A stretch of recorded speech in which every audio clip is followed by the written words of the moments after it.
Welcome to this example on the application of engineering mathematics to a real-world context. Have you ever been doing a long, difficult maths problem and thought to yourself, am I ever going to use this in real life? Well, in this example, we'll illustrate how integration as a critical part of engineering maths is used in combination with Euler-Bernoulli beam theory from Strength of Materials 143 as part of the design of a bridge. This application considers a one-span bridge which allows trains to travel over a narrow road, as shown in the figure on the left. This can similarly be applied to bridges which carry cars and trucks as well.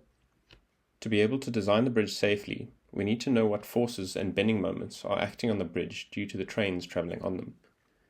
We also need to calculate how much the bridge bends or deflects to make sure that tall trucks which travel under the bridge don't crash into the bottom of it. We can simplify the real-world situation of the bridge into a simply supported beam as shown on the left. The left-hand support is assumed to be hinged, that is, it supports vertical and horizontal reaction forces, but the beam is free to rotate at the support. The support on the right is modeled as being roller supported, that is, only a vertical reaction is present, and the beam is allowed to move horizontally and rotate at the support. Other support types could also be used, but we'll stick with a simply supported arrangement for now. The self-weight of the bridge as well as the loads which the train exerts on the bridge can be modeled as a uniformly distributed load W, which acts downwards on the bridge. At this point, we only know what the uniformly distributed load acting on the bridge is. From here, we can use integration to determine an equation for the shear force, then the bending moment, then the slope or gradient, and finally the deflection of the bridge. Each time we integrate, we'll have to solve for an integration constant, and we do so by using various boundary conditions. The first time we integrate the uniformly distributed load W, we obtain an equation for the shear force acting on the bridge, denoted as V of x. The vertical reactions at the left and right-hand supports can be obtained through moment equilibrium, and one of these values is used to calculate the integration constant. The final equation for the shear force is then obtained and can be drawn across the length of the beam, as shown in the graph.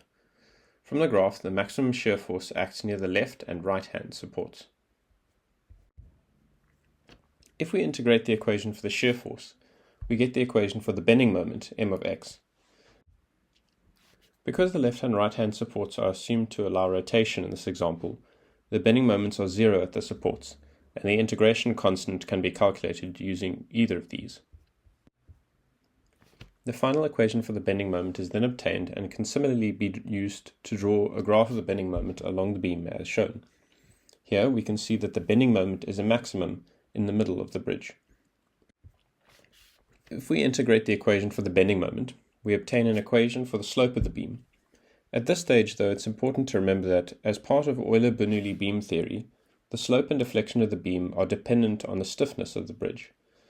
The stiffness is defined as the Young's modulus, or E modulus, of the material that the bridge is made from, times by the second moment of inertia of the bridge, denoted as I. Because the load on the bridge is symmetric, we also know that the slope of the bridge will be zero at the middle of the bridge. The equation for the slope of the bridge, theta of x, is then obtained and drawn as shown. The slope is highest at the supports, which makes sense because we have assumed that the supports are free to rotate. If we integrate the slope of the bridge, we obtain an equation for the deflection of the beam.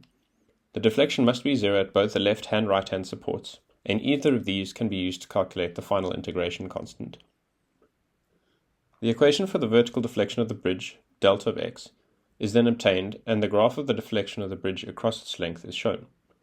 The vertical deflection is not surprisingly highest at the furthest point away from the supports, that is, at the middle of the bridge. Through integration in Euler-Bernoulli beam theory, we have now determined the shear forces, bending moments, slopes, and deflections along the length of the bridge. Using this information, we can design the bridge to safely withstand the loads applied to it. This example uses a structural engineering problem as context, but the theory can also be used to apply integration as a tool to solve problems in other engineering disciplines too. This example is one of many which highlight the importance of mathematics as one of the core building blocks which we use as the basis for solving engineering problems.